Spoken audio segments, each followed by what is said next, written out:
چچا آپ میرے ساتھ کل اسکول چلیں گے؟ بھائی خیریت تو ہے نا؟ نہیں، وہ میں نے اپنے اسکول کی فیس جمع نہیں کروائی۔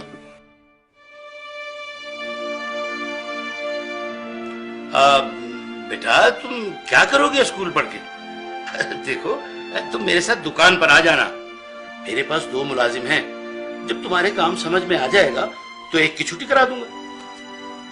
تم لوگ دھیان سے پڑھو، ٹیچر کے آنے سے پہلے اپنا ہوم ورک مکمل کر لو۔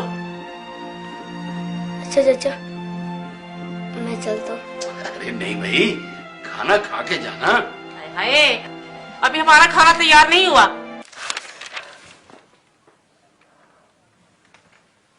یا رسول اللہ، جب سے میرے ابو فوت ہوئے مجھے کسی نے پیار نہیں کیا۔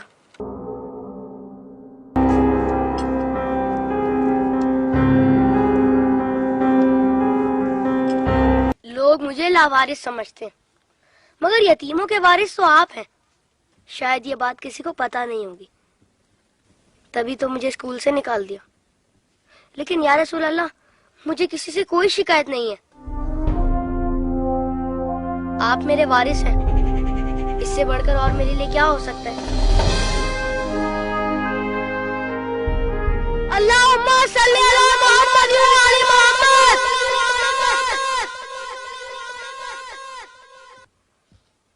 اپنی ولادت کے موقع پر میرا یہ درود شریف قبول فرمائیے۔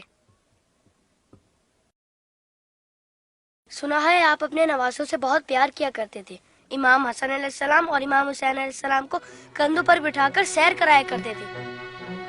آپ امام حسین علیہ السلام کے گلے کے بوسے لیا کرتے تھے اور روتے تھے۔ آپ کو پہلے سے علم تھا نا کہ امام حسین علیہ السلام کے گلے کو کاٹا جائے گا؟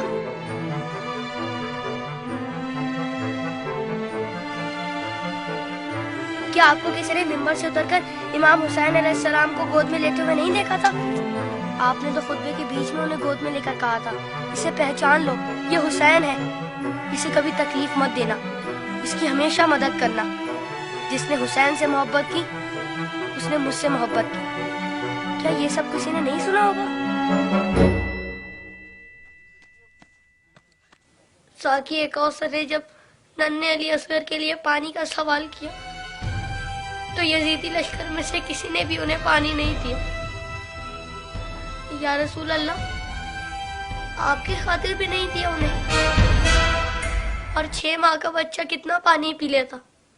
چند قطرے۔ حرملہ نے 3 منہ والا ایسا تیر چلایا جس نے شہزادہ علی اصغر کو ایک کان سے لے کر دوسرے تک ذبح کر دیا۔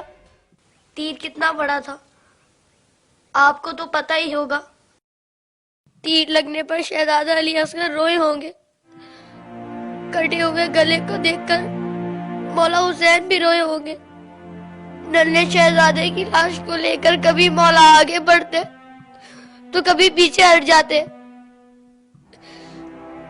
جب شہزادے کو ماں کی گود میں رکھا ہوگا تو تیر چھپا دیا ہوگا۔ ماں نے جب ننھے شہید کو دیکھا تو کہا، ارے تیری عمر کے تو جانور بھی ذبح نہیں ہوتے، ان ظالموں کو تیری کمسنی پر بھی رحم نہیں آیا۔ غازی عباس کے بازو کٹ گئے، سکینہ کی آس ٹوٹ گئی۔ سنا ہے بی بی سکینہ مولا حسین کے سینے پر سوتی تھی، مولا کے دل کا سکون تھی وہ۔ شاید اسی لیے امام حسین نے اپنی شہادت سے پہلے زمین کربلا سے کانٹے چن لیے۔ میرے بات کہیں میری بیٹی کے پاؤں میں کانٹے نہ چبھ جائے۔